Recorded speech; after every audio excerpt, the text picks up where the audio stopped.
Fala orangotangos, Henrique aqui. No vídeo de hoje, aquele que vos fala.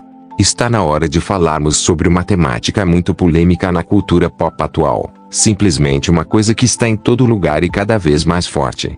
Como todos nós sabemos, o mundo é dividido em duas grandes culturas extremamente diferentes. A ocidental, que tem mais liberdade e cheia de desordem, e a oriental, que é mais centrada e conservadora de culturas mais antigas. O mundo de hoje mostra claramente que a cultura ocidental está levando as pessoas para o fundo do poço, enquanto no Oriente, principalmente China, Japão e Coreia, a vida parece ser muito distinta. E é esse o tema que eu resolvi contar aqui hoje. Mesmo sendo uma pauta muito sensível, eu gosto de contar que eu penso sobre como a cultura pop está se tornando péssima para os fãs, seja de jogos, desenhos, filmes, tudo está em um estado decadente. O que nos sobra é acreditar em uma reviravolta para voltarmos para uma época em que as pessoas pensavam em qualidade e trazer histórias cativantes. Sendo assim, vamos comentar sobre como a cultura ou que tomou conta de todo o Ocidente, só restando o Oriente para contrapor. Mas antes de começar o vídeo, não se esqueçam de deixar o like e se inscrever no canal para me ajudar a crescer aqui no YouTube. Vamos pro vídeo. A indústria cultural ocidental nunca teve tanto dinheiro, tecnologia e alcance global. Hollywood opera com orçamentos que ultrapassam facilmente 200 milhões de dólares por produção.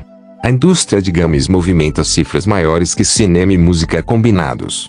Ainda assim, cresce a sensação de desgaste criativo. Sequências intermináveis, reboots, remakes e universos compartilhados parecem ter substituído o risco artístico por cálculo financeiro. Estúdios trabalham cada vez mais orientados por pesquisa de mercado, análise de dados e decisões tomadas por conselhos corporativos. O resultado é uma padronização estética e narrativa. Histórias previsíveis, diálogos genéricos e personagens construídos para cumprir checklist de mercado. Curiosamente, enquanto os custos sobem, a taxa de rejeição do público também aumenta. Grandes produções ocidentais vêm enfrentando bilheterias abaixo do esperado e quedas abruptas de audiência. Não por falta de marketing, mas por fadiga cultural.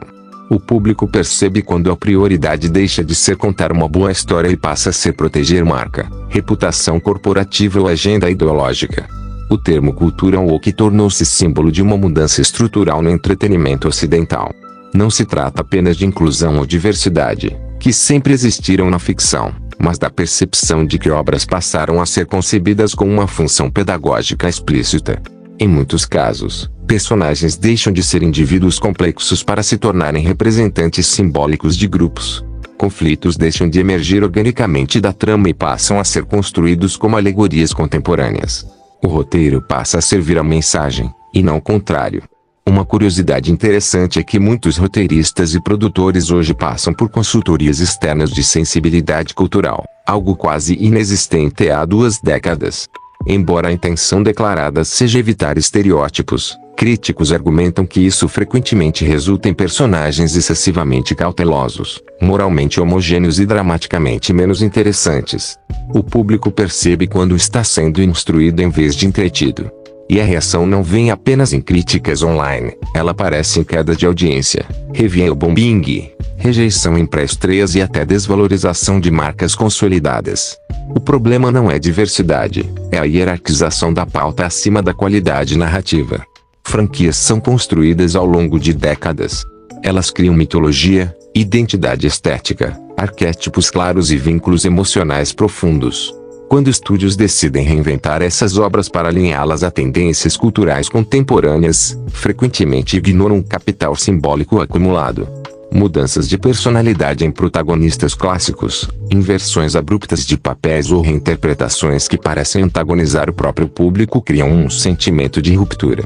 Muitos fãs relatam sentir que suas obras favoritas foram transformadas em instrumentos de debate político. Curiosamente, parte dessa estratégia parte da crença de que o público antigo é substituível e que novos públicos podem ser conquistados por alinhamento ideológico. Mas a prática tem mostrado algo diferente. Conquistar novos espectadores sem alienar os antigos exige equilíbrio narrativo, algo que nem sempre é respeitado. Quando a obra passa a tratar seus próprios fãs como obstáculos culturais a serem superados, o vínculo se rompe. E franquias que pareciam inabaláveis começam a perder relevância. Enquanto isso, Empresas como a Nintendo mantêm uma filosofia centrada na jogabilidade e na identidade clara de suas propriedades intelectuais. A empresa preserva personagens como Mario e Zelda há décadas, modernizando mecânicas sem desconstruir sua essência. Já a From Software tornou-se referência global ao apostar em design desafiador e narrativa ambiental minimalista. Seus jogos não simplificam dificuldade para ampliar público nem diluem a atmosfera para atender expectativas externas. Pelo contrário, confiam na inteligência e na dedicação do jogador. Uma curiosidade relevante é que o mercado japonês historicamente prioriza coesão temática e visão autoral. Diretores e criadores frequentemente mantêm maior autonomia criativa, enquanto no Ocidente grandes produções passam por múltiplas camadas de aprovação corporativa. O resultado é uma percepção de autenticidade. O público sente que está consumindo uma obra criada com convicção artística, não um produto moldado por departamentos de relações públicas. O crescimento global dos animes japoneses e dos K-dramas sul-coreanos não ocorreu por acaso. Essas produções não tentam universalizar sua identidade diluindo traços culturais. Ao contrário, abraçam suas especificidades. Animes frequentemente exploram arquétipos clássicos, jornadas heroicas e conflitos morais claros sem receio de assumir dramaticidade ou intensidade emocional.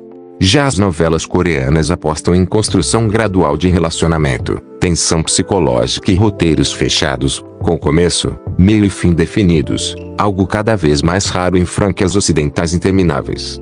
Enquanto parte do entretenimento ocidental parece preocupada em atualizar valores morais a cada ciclo cultural, produções orientais tendem a priorizar consistência interna e catarse narrativa. A política pode existir como pano de fundo, mas raramente como eixo didático central. O público global demonstra que está disposto a consumir conteúdo legendado, culturalmente específico e distante do padrão hollywoodiano, desde que a história seja boa. O debate não precisa ser simplificado como uma guerra geográfica. O ponto central é a prioridade criativa. Quando a obra nasce para contar uma boa história, desenvolver personagens memoráveis e construir mundos coerentes, ela prospera. Quando nasce para cumprir função ideológica ou proteger reputação corporativa, corre o risco de perder a alma. A crítica à cultura woke não é necessariamente uma rejeição à diversidade, mas a percepção de que o Ocidente passou a enxergar o entretenimento como ferramenta pedagógica antes de vê-lo como arte ou experiência. Enquanto o Oriente investe em identidade cultural forte e coerência interna, parte do Ocidente parece investir em adequação ideológica e gestão de imagem.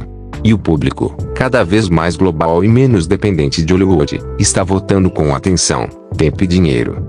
E é dessa maneira que eu finalizo o vídeo de hoje. Se vocês gostaram, não se esqueçam de deixar o like e se inscrever no canal. Obrigado por assistir.